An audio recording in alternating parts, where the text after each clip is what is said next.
Ouvimos muito sobre derrubar muros e construir pontes. Até onde isso é seguro quando o assunto é a história da igreja, tendo em vista que muito daquilo de bom que vimos acontecendo ao longo da história da igreja começou com a demarcação de limites? Boa pergunta, o povo é inteligente. Ó, vou falar uma coisa antes disso.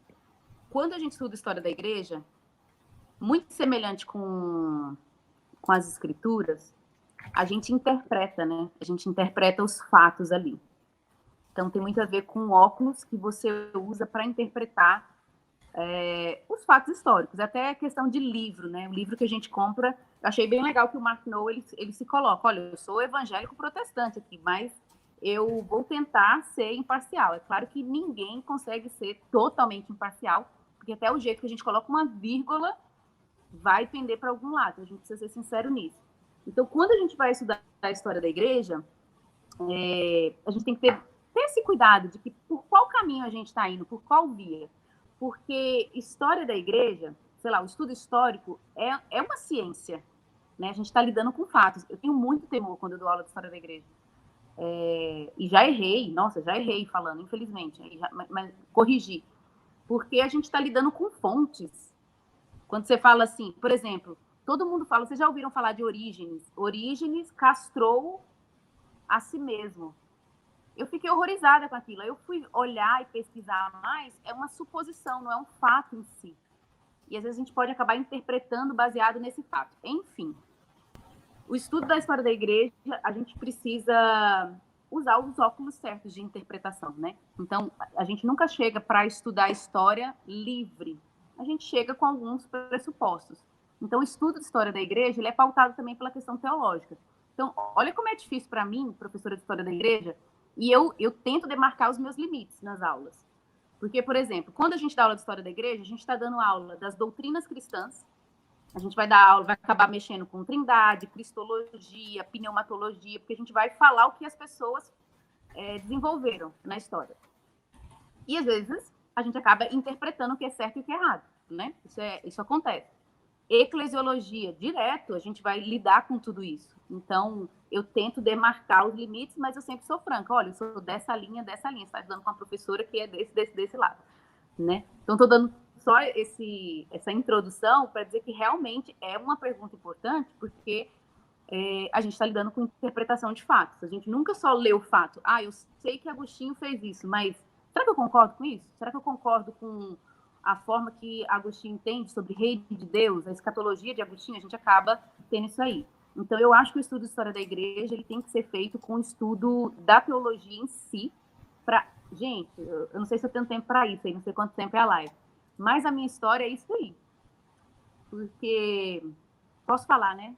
Tô livre, que mulher fala muito. Pode ir. Pode. Eu e o Ângelo, a gente tem uma jornada teológica e eclesiológica muito orgânica, assim. A gente sempre estudou sozinho e a gente tinha as nossas concepções sobre igreja, sobre várias áreas da teologia. E à medida que o Ângelo foi aprendendo com outras pessoas e crescendo teologicamente e tal, e mudando, né, de opinião, eu estava estudando história da igreja. E enquanto o Ângelo ia mudando por leitura de livros e conhecendo pessoas e movimentos e tal, enfim, teólogos, eu fui tendo essa mudança na história da igreja. Eu tive a experiência de estudar a história da igreja, porque eu estava dando aula, olhar e falar assim, o jeito que a gente está vivendo a igreja está errado. Eu passei por essa mudança. O Ângelo foi mais pela via da teologia, eu fui pela história da igreja. Falei, gente, alguma coisa, até aquela piada, né? Alguma coisa de certo está errado aqui. Então, eu passei por isso. Mas, para mim, foi essencial me resolver teologicamente para enxergar a história da igreja, para interpretar o que é errado ou certo nos fatos da história. Eu precisei fazer. Teve uma hora que eu parei meu estudo de história da igreja e falei assim, calma, eu preciso estudar teologia. Eu preciso entender qual é a nossa confissão de fé enquanto igreja, enquanto teólogos. E me resolvi com isso para interpretar a história da igreja, porque estava ficando uma coisa meio confusa assim para mim. Eu estava percebendo, nossa, algumas coisas estão erradas. Nossa, calma. Eu lidei com todos esses dilemas teológicos, nos estudos históricos e na vida prática de igreja mesmo. Então, teve até uma época na minha vida que eu parei de dar aula porque eu precisei me resolver teologicamente para ver a forma que eu ia ensinar, porque a gente acaba interpretando no ensino, né? Tem que estudar tudo, gente.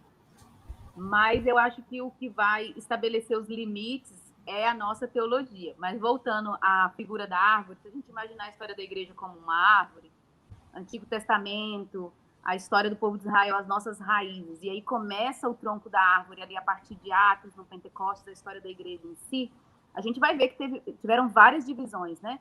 A primeira grande divisão não foi entre católicos e protestantes, foi 1054, Ocidente e Oriente, né? A igreja no Oriente e a igreja no Ocidente. Mas a gente tem esse período no início da história da igreja que ali a igreja era uma. Quando a gente usa o termo católico, não sei se o Mark Noll fala isso, o termo católico é universal, é a igreja no mundo, né? Na sua diversidade. Então a gente tem esse período, então a patrística não é algo que pertence só a católicos, pertence a todos nós, como cristãos, né? Essa parte dessa árvore aí. Porque a gente até tem um período que a gente nem tem o desenvolvimento do romanismo ainda. Então, a gente tem que estudar tudo. E o que vai estabelecer as interpretações do certo e errado é aquilo que eu falei, é a nossa teologia. Então, são estudos que precisam ir juntos, né? E eu acho extremamente importante. Eu acho que a gente não tem que ter medo de estudar toda a história da igreja, estudar, sei lá, os desenvolvimentos das heresias, das seitas nos Estados Unidos. Tem que estudar tudo. Tem curso de história da igreja que começa só com a história do seu herói da fé ali para frente, a história da sua denominação. Eu acho que é muito empobrecedor isso, sabe? Quando você estuda só a história da sua denominação. Você tem que estudar a história de tudo. Só que muita gente tem medo disso, porque quando você estuda toda a história, você vai perceber que a sua denominação não é a única santa, né? Não é a igreja, a única igreja, assim, né? De Deus no mundo. E acho que alguns pastores temem um pouco isso. A minha experiência com o estudo de história da igreja é que gerou em mim uma piedade e um respeito a outras denominações que eu não concordo. Teologicamente, eu não concordo com vários pontos da Assembleia de Deus, mas eu respeito a história deles. Eu não quero me tornar, sei lá, membro da Assembleia de Deus, eu não vejo necessidade disso, mas eu respeito aquela denominação, né? Assim como eu respeito todas as linhas do corpo de Cristo. E o legal, para terminar, é que quando você estuda a história da igreja, eu sempre falo isso para os meus alunos, você consegue perceber na história as doutrinas essenciais da fé cristã. Você consegue perceber que, embora durante todos os séculos tenham divergências teológicas sobre vários temas, você vai ver que existe um básico, um essencial da fé cristã que permaneceu e que todos concordavam. E aqueles que não concordavam com isso estavam fora do cristianismo, tá? Então, isso é muito legal de perceber. Quando você estuda todos os séculos, você vai ver, nossa, todos os caras estão concordando nesse básico, a mesma coisa, né? Apesar das divergências gerais, com pontos secundários. Eu estou dando aula agora sobre história da pregação e eu estou sentindo a mesma coisa, estou percebendo a mesma coisa na história da pregação.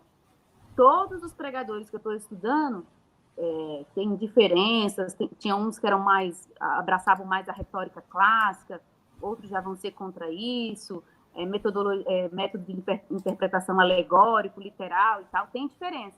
Mas tem umas coisas básicas na história da pregação que você vê, nossa, é incrível. Todos pensam igual nisso, todos são preocupados. Por exemplo, uma coisa interessante, a maioria, assim, pesada deles se preocupavam com a questão da união, da continuidade Antigo e Novo Testamento.